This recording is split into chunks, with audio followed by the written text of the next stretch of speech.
Happy birthday, Mom. I love you.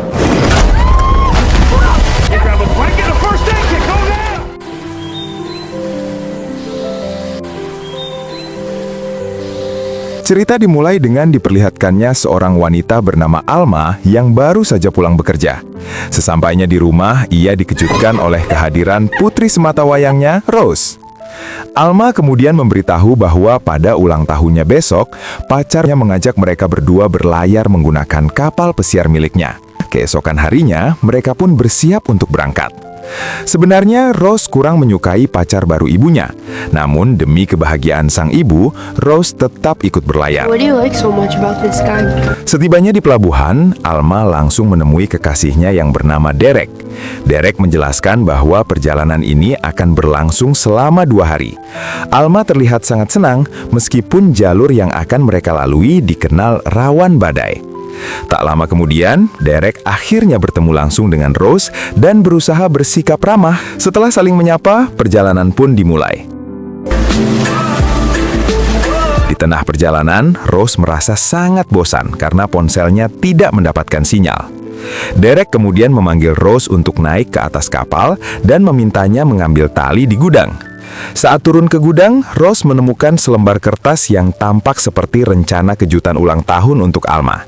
Tak lama setelah itu, Rose dan Derek memberikan kejutan berupa kue ulang tahun kepada Alma. Happy birthday, Mom. Mereka pun mengobrol bersama dengan suasana hangat. Derek kembali mencoba mendekatkan diri dengan Rose dengan mengajarkannya cara membuat simpul tali. Ia juga memberikan hadiah. Rose mendapat pisau serbaguna, sementara Alma menerima sebuah kaos. Keesokan harinya mereka menikmati perjalanan dengan santai. Alma sempat mengambil foto dan video Rose bersama Derek. Namun secara tiba-tiba, Alma terpeleset dan jatuh ke laut.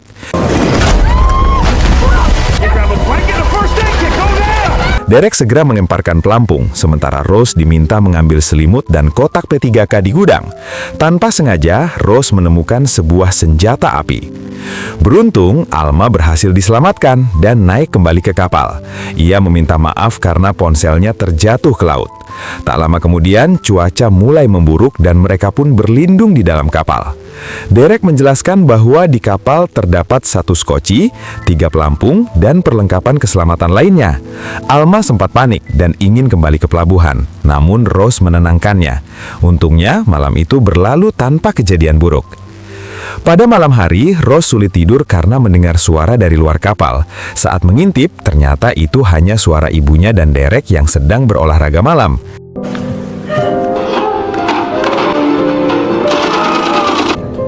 Keesokan harinya, Rose menanyakan tentang senjata api yang ia temukan. Derek menjelaskan bahwa senjata itu berizin dan mengaku sebagai mantan polisi. Ia bahkan mengajarkan Rose cara menggunakan senapan tersebut. Bring the sights up to your eyes. Kids these days, we should be afraid. We shot before? I watch a lot of action movies. It looks like you're a natural. Malam harinya, saat Alma dan Derek berdansa di atas kapal, Rose terbangun karena mendengar suara aneh. Ia melihat sebuah kapal lain mendekat. Stand up! Reverse! Get to the... I don't know. 2 orang tak dikenal naik ke kapal mereka dan langsung menyerang. Alma memberi isyarat kepada Rose untuk bersembunyi.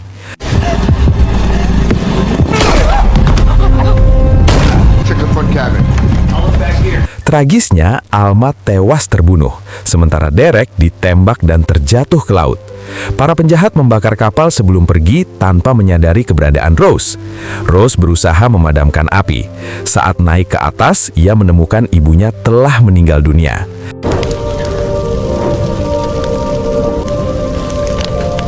Keesokan harinya, Rose mencoba menghidupkan mesin kapal, namun gagal.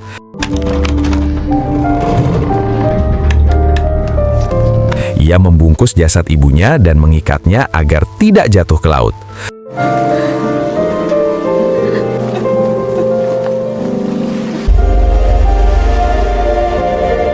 Semua alat komunikasi rusak akibat kebakaran. Di saat putus asa, Ross mendengar suara dan mendapati Derek masih hidup, mengambang di laut dengan luka tembak di bahunya.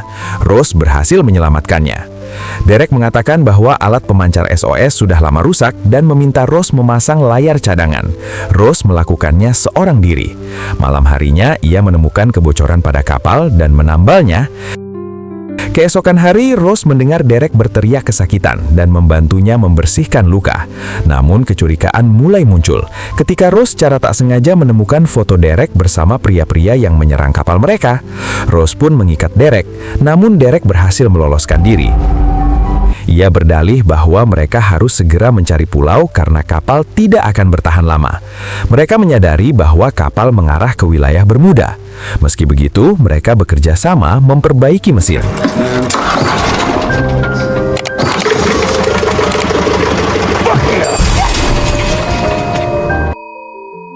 Malam hari, Ross dan Derek sibuk memenahi kapal. Namun Derek sempat terjatuh. Ross pun membawa Derek ke kamarnya. Derek meminta Ross tetap berjaga di kemudi kapal agar terus mengarah ke Laut Timur. Karena jika tidak, mereka bisa karam sebelum sampai di Samudra Atlantik. Keesokan harinya, Derek mencoba memetakan posisi kapal mereka. Ross yang terbangun pun menyusul Derek. Derek mengatakan bahwa kalung Alma yang dipakai oleh Ross adalah pemberiannya. Ia juga mengungkapkan bahwa dirinya telah mengenal dan mendekati Alma sejak bertahun-tahun lalu. Mendengar hal itu, Ross meminta Derek agar ibunya dimakamkan secara layak dan tidak dibuang ke laut. Hubungan mereka pun mulai semakin akrab. Malam hari, Derek melihat rasi bintang melalui teropongnya. Ia berharap rasi tersebut bisa menjadi petunjuk arah bagi mereka. Namun, tidak lama kemudian, Ross yang berada di bawah terkejut mendengar teriakan Derek. Derek masuk ke dalam kapal sambil berteriak marah karena kapal mereka salah arah. Ia mengamuk dan mengatakan bahwa kapal justru mengarah ke Samudra Atlantik. Keesokan harinya, Ross terbangun dan melihat sebuah pulau. Ia langsung mengarahkan kapal ke pulau itu. Saat hampir mendekati pulau, Derek menurunkan skoci dan mengajak Ross pergi bersamanya. Dalam perjalanan, tiba-tiba dayung patah. Ross yang ingin mengambilnya justru tercebur ke laut. Beruntung, Ross berhasil diselamatkan oleh Derek. Dengan sisa tenaganya, Derek membawa Ross ke bibir pantai, sementara skoci mereka hanyut entah kemana. Setibanya di pantai, Derek mencoba menyadarkan Ross, namun karena masih lemah, Ross kembali pingsan. Tidak lama kemudian, Ross tersadar dan tidak menemukan Derek di sekitarnya. Ia mencoba menyusuri pulau yang tampak tak berpenghuni. Setelah berjalan cukup lama, akhirnya ia menemukan Derek di antara batu-batu besar di bibir pantai. Derek dan Ross lalu masuk ke dalam hutan untuk mencari sesuatu yang bisa dimakan. Tidak lama kemudian, mereka melihat skoci yang sebelumnya hanyut terbawa arus. Malam harinya, skoci tersebut telah dialihfungsikan menjadi tenda, dan Ross tidur di dalamnya. Ketika terbangun, Ross menghangatkan diri di dekat api unggun. Derek kemudian datang menghampirinya. Mereka terlibat perbincangan kecil dan Derek mulai bercerita tentang masa lalunya. Ia mengatakan bahwa dulu ia pernah bergabung dengan kelompok kriminal. Namun hal itu tidak berlangsung lama karena pemimpinnya yang biasa dipanggil kapten adalah orang yang sangat jahat dan merupakan predator bagi wanita muda. Derek juga mengungkapkan bahwa orang yang menembak ibu Ross adalah sang kapten. Mendengar pengakuan tersebut, Ross menjadi emosi dan berniat menghabisi kapten. Derek kemudian mengalihkan perbincangan dengan mengajarkan Ross cara membuat simpul, mengingat ikatan sebelumnya dengan mudah terlepas. Perlahan, tangan Ross mulai terikat. Ross kemudian melihat alat pemancar SOS yang sebelumnya dikatakan rusak. Derek mengakui bahwa alat itu sebenarnya masih berfungsi dan bisa mendatangkan tim SAR. Saat Ross telah benar-benar terikat, Derek mengungkapkan niat sebenarnya. Ia mengatakan bahwa memang mencintai Alma, namun saat melihat Ross, ia mulai tergoda dan berniat memanfaatkannya. Setelah itu, ia berencana menyerahkan Ross kepada kapten yang masih menjadi bosnya. Sayangnya pistol yang Derek gunakan belum terisi peluru. Derek pun mulai menyerang Ross hingga terjatuh. Namun Ross berhasil melarikan diri ke arah hutan. Derek mengejarnya dan berusaha menembaknya dari jarak jauh. Keesokan harinya, Ross yang tertidur di hutan terbangun dan menyadari bahwa Derek masih mengejarnya. Ia berlari sekuat tenaga hingga sampai di sebuah jurang yang mengarah ke pantai. Tak ada pilihan lain selain menuruni jurang tersebut. Saat Ross sampai di bawah, Derek juga tiba di tepi pantai dan menembaki Ross. Ross kemudian mendekati Derek, mengira ia sudah tak bernyawa. Namun ternyata Derek kembali bangun dan mencoba melukai Ross. Can't make it without me. Setelah menghantam kepala Derek dengan batu, Ross mencoba mengambil alat pemancar tetapi tidak bisa mengaktifkannya. Derek yang terluka mengatakan bahwa ia akan menyerahkan Ross kepada kapten dengan harapan mendapatkan pengampunan atas kesalahannya di masa lalu. Mendengar hal itu, Ross segera kabur, meninggalkan Derek yang tak berdaya sendirian di pulau tersebut. Ross kembali ke kapal dan mengobati lukanya. Namun pada malam harinya, kebocoran kapal semakin besar hingga hampir tenggelam. Ross segera memindahkan beberapa barang ke dalam skoci. Saat mencoba memindahkan jasad ibunya, ia gagal, sehingga jasad sang ibu benar-benar tenggelam. Keesokan harinya, skoci Ross terombang-ambing di tengah lautan. Tidak lama kemudian, ia melihat sebuah kapal melintas. Ross segera menembakkan suar dengan harapan mendapat pertolongan. Pada malam harinya, ia diselamatkan menggunakan kapal kecil dan dibawa ke kapal yang lebih besar. Setibanya di kapal, Ross dijamu dengan makanan, namun ia merasa was-was karena wajah kru kapal terlihat menakutkan. Tak lama kemudian, muncul seorang wanita yang diduga sebagai wanita penghibur. Setelah melihat seorang pria yang menarik, Ross yakin bahwa dirinya kini berada di kapten bosnya Derek. Setelah mandi, Ross mendapatkan ide. Ia berencana menghabisi kapten karena telah membunuh ibunya.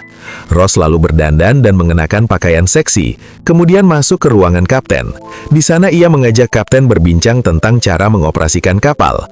Kapten tampak tergoda hingga menyuruh penjaganya keluar dari ruangan.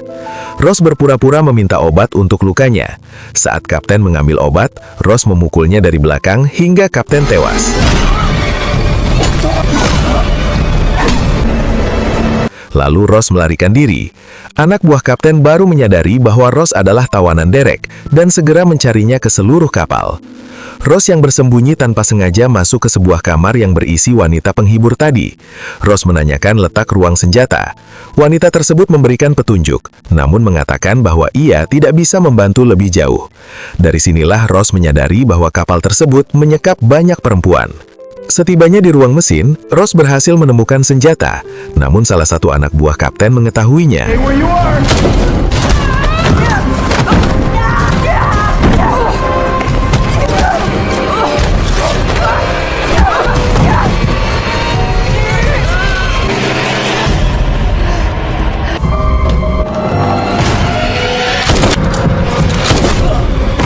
Ross kembali menyusuri kapal hingga menemukan sebuah ruangan yang terkunci dari luar.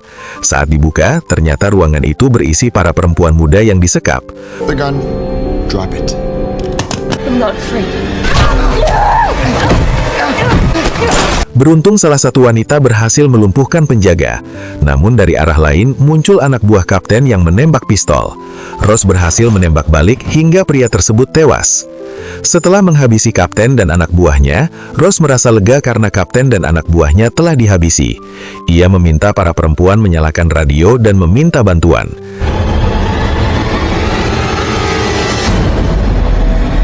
Ternyata Derek berhasil sampai ke kapal dan langsung menyerang.